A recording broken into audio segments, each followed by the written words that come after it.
종부세 부담 확 줄어든다. 어떻게 줄어들까요? 좀 이제 디테일하게 설명을 드리도록 하겠습니다. 일단 종부세는 가장 큰 게 안녕하십니까. 부동산 성공 투자 정창래입니다. 자, 이번 시간에는요, 또 세금에 대한 얘기 좀 해볼까 합니다. 제가 저희 그 채널을 보니까 종부세에 대한 것들 좀 걱정 많이 하시는 분들이 상당히 많습니다. 이번에 그 2022년 지금 이제 세제 개편안이 어느 정도는 지금 윤곽은 나와 있는 상태죠.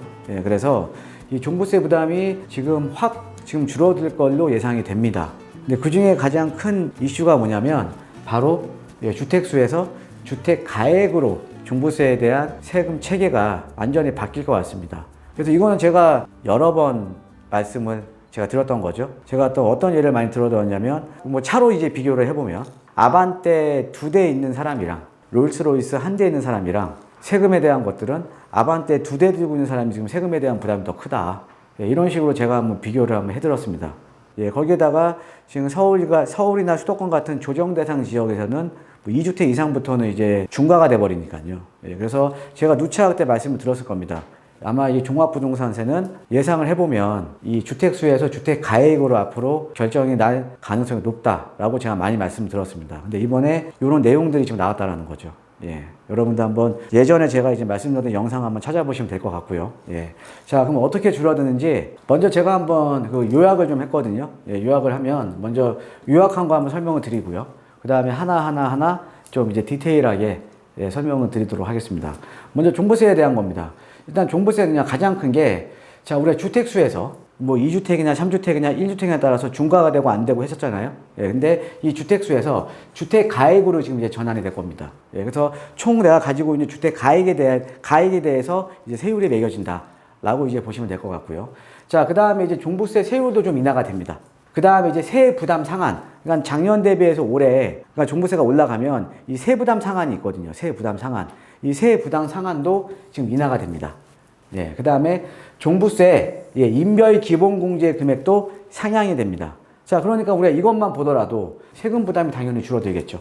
그렇죠? 그 다음에 또 우리가 2주택, 3주택 같은 경우에는 중과를 받았는데 그게 아니라 주택가격으로 가게 되면 2주택, 3주택이라도 세 부담이 확 줄어들겠죠.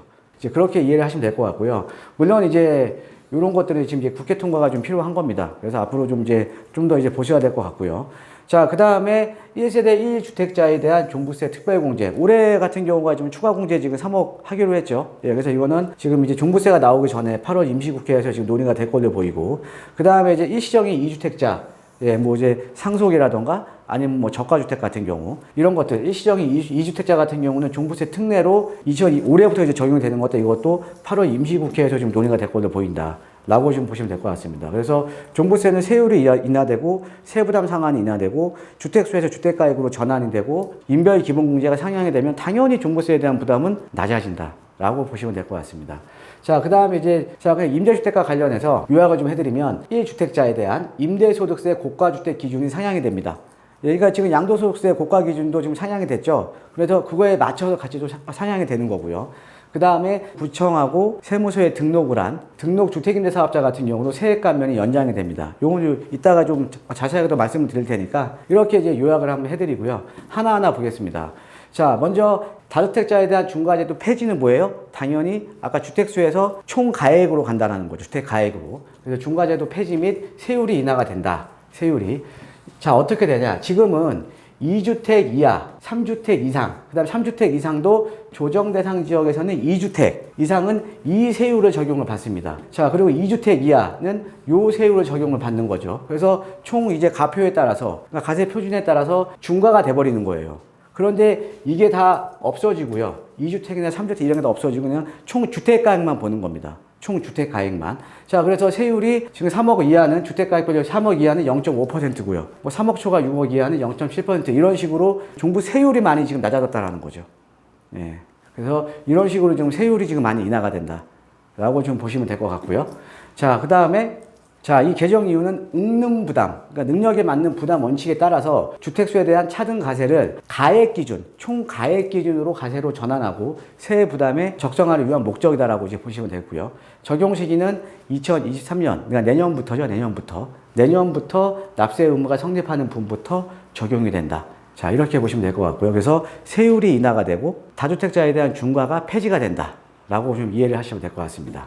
자, 그 다음에 주택분 종부세 세부담 상한이 지금 현재는요 2주택 이하일 때는 150%, 그 다음에 3주택 이상자는 300%입니다. 이게 뭐냐면 만약에 내가 전년도에 내가 1,000만 원을 냈어요. 네, 1,000만 원을 냈는데 내가 2,000만 원이 나왔어. 2,000만 원이. 자, 그럼 200% 늘어난 거 아닙니까? 200%? 그런데 2주택일 때는 지금 150%죠. 그러면 1,500만 원만 내면 되는 거예요. 전년도 이제 세금 대비해서. 그런데 얘가 만약에 이런 조정 대상 지역의 2주택이다. 그럼 300%니까 2,000만 원 다 내야 되는 거죠. 근데 이거를 일괄적으로 지금 150%로 바뀌겠다.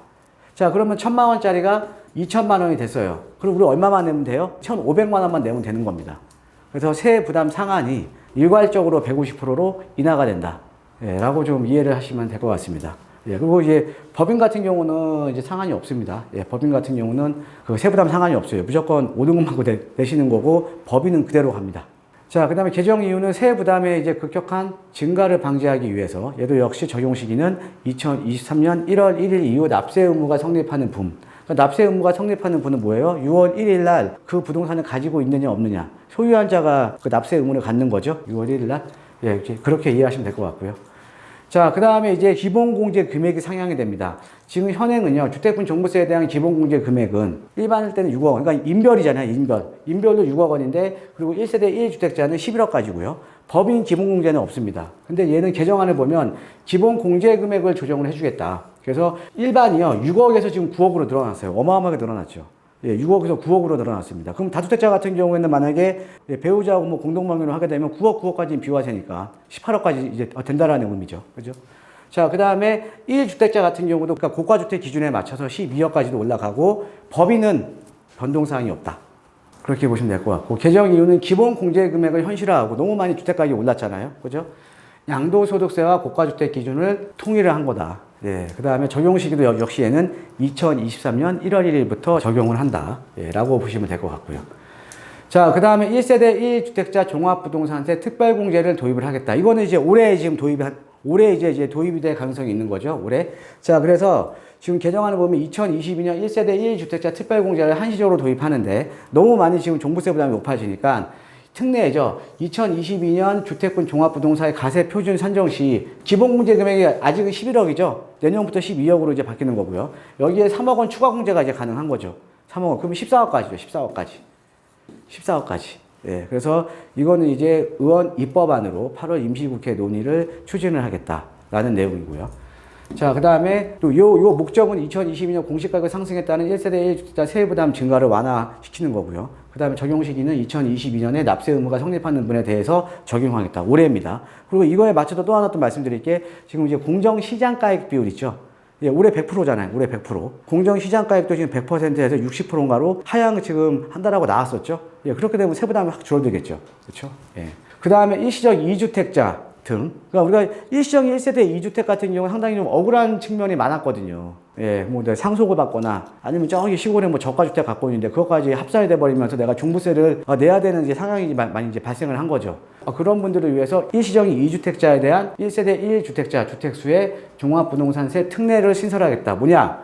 그러니까 일시적 1세대 2주택 아니면 상속주택, 지방 저가주택에 대한 1세대 1주택자에 대한 주택수에서 종부세 특례를 해주겠다. 그럼 다음 중 하나의 요건을 충족하는 경우, 자, 이거는 일시적 1세대 2주택, 매입으로 인한, 그러니까 대체주택으로 매입으로 인한 일시적 1세대 2주택 같은 경우는 신규주택 취득 후 2년 내 종전주택을 양도하는 경우로 한정. 그러면 얘는 그냥 1주택자로 보는 거예요. 종부세 판정할 때는. 예.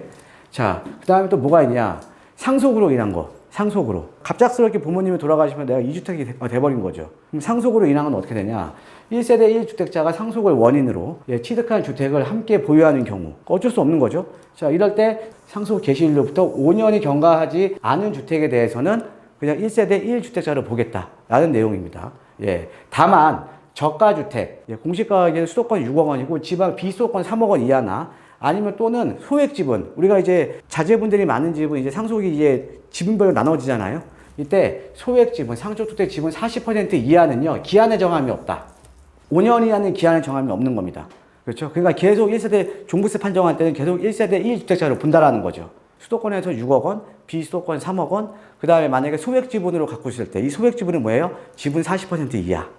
예, 이렇게 보시면 될 것 같고요. 그 다음에 지방의 저가주택, 1세대 1주택자가 지방 저가주택을 함께 보유하는 경우, 보통 우리가 요즘 전원주택 같은 경우 있잖아요. 그죠? 은퇴하신 분들. 예, 공시가가 3억 원 이하, 플러스 수도권 및 광역시, 특별자치시, 광역시가 아닌 지역 소재주택입니다. 그러니까 저가주택들. 예, 이런 경우에는 1주택자를 보겠다라는 거죠. 그래서 특례가 어떻게 만들어지냐.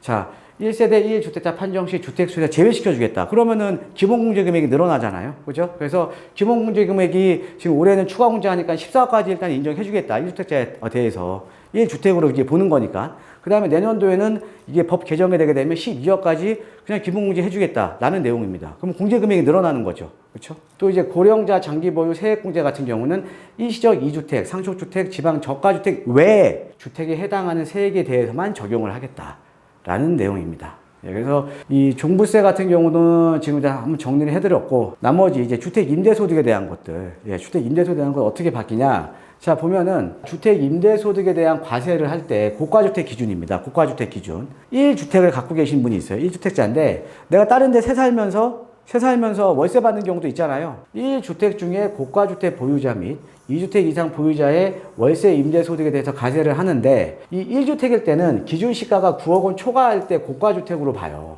이하면은 월세가 생기더라도 그 임대소득세를 안 냅니다. 세금에 대한 부담이 없습니다. 그런데 9억이 초과되면은 세금에 대한 부담이 생긴다라는 거죠. 자, 근데 이 고가주택 기준을 지금 합리화시키는 거죠. 기준시가. 이거 상당히 중요합니다. 예, 기준시가, 시가 아니에요. 그러니까 시세 아닙니다. 기준시가. 그러니까 거래가액이 아니라 기준시가 12억 원이 초과. 주택 임대소득에 대한 과세 기준 자체가, 고가 기준 자체가 높아졌다라는 겁니다. 9억에서, 기준시가 9억에서 12억으로. 예. 그렇게 이해하시면 될 것 같고, 또 하나가 또 바뀌는 게요. 소형주택 임대사업자에 대한 세액을 감면 지금 하고 있습니다. 그러니까 뭐냐면 주택임대사업자 있죠. 주택임대사업자 같은 경우가 지금 어떻게 감면을 하냐. 지금 등록 임대사업자의 소형주택 85제곱미터, 그 다음에 6억 원 이하 임대소득은 임대소득에 대해서 지금 감면을 해주고 있거든요. 감면을 어떻게 해주고 있냐. 지금 1호 임대 시에는 임대기간에 따라서 4년 이상은 30%, 10년 이상은 75% 감면해주고 있습니다. 그 다음에 두 채 이상 임대 시에는 임대기간에 따라서 4년 이상 20%, 10년 이상 50% 세액 감면을 해주고 있다는 거죠. 그러니까 내가 만약에 100만 원에 대한 세액이 나왔으면 여기서 만약에 내가 2호 임대 시에는 10년 이상은 50%, 그러니까 50만 원만 내면 된다는 거죠. 세액 감면을 해주는 게 원래 올해 말까지였거든요. 올해 말까지였는데 이거를 3년 더 연장을 해주는 겁니다. 3년 더. 그러니까 주택임대사업자에 대한 임대소득세에 대한 세액 감면은 지금 3년 더 연장을 해준다라고 보시면 되는데, 자, 개정 이유를 한번 볼게요. 개정 이유가 소형 임대주택에 대한 안정적인 공급 지원. 자, 여기서 뭐 하나가 있지 않을까요? 힌트가 소형 임대주택에 대한 안정적인 공급 지원. 즉, 제가 누차 말씀을 드리는 거지만 등록 임대사업자, 주택임대사업자 있잖아요. 주택임대사업자에 대한 세제 혜택은 이런 것만 보더라도 세제 혜택이 부활될 가능성이 지금 상당히 높은 겁니다. 그러니까 어찌됐든 누군가 어떤 소형 임대주택을 사줘야 임대주택이 공급이 될 거 아닙니까? 그럼 당연히 임대사업자에 대한 세제 혜택이 부활이 돼야 되는 거거든요. 그렇죠? 어느 정도는요. 그래서 소형 임대주택에 대한 안정적인 공급 지원 목적이기 때문에 당연히 주택 임대사업자에 대한 세제 혜택이 과거만큼은 이제 세제 혜택이 부활될 수는 없겠죠. 예, 하지만 어느 정도는 세제 혜택이 부활될 가능성이 상당히 높다라는 거죠. 최근에 나온 그 상생 임대인 제도만 보더라도 임대사업자에 대한 세제 혜택은 부활될 가능성이 상당히 높은 겁니다.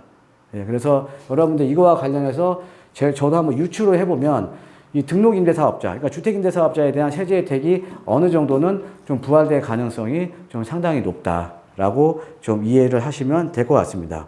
그래서 이번 시간에는 이제 종부세에 대한 그 말씀을 좀 드렸고요. 그래서 예전에 제가 누차 강조해줬던 대로 지금 종부세에 대한 것들이 지금 이제 주택 수에서 지금 주택 가액으로 전환이 됩니다. 예. 저도 이제 예상을 많이 해드렸었거든요. 예. 아마 저희 방송 오랫동안 보셨던 분들은 그렇게 알고 계실 거예요. 그 다음에 이제 인별 기본공제가 지금 9억 원으로 상향이 됐고요. 그 다음에 세부담 상한도 완화됐고 종부세율도 인하됐습니다. 그러니까 이 종부세에 대한 부담이 1주택자, 그 다음에 다주택자 같은 경우에는 종부세에 대한 부담이 상당히 좀 낮아진 거죠. 예. 물론 이제 국회 통과가 필요하겠지만 그건 앞으로 같이 한번 지켜보시면 될 것 같습니다. 예, 여러분들 날씨가 많이 덥습니다. 후덥지근하고 날씨 많이 더운데 이 더운 날씨에 막 감기 걸리시는 분도 있더라고요. 예, 요즘 또 상황이 또 안 좋잖아요. 예, 항상 건강하시고 좋은 일만 가득하시기를 진심으로 기원하겠습니다. 예, 감사합니다.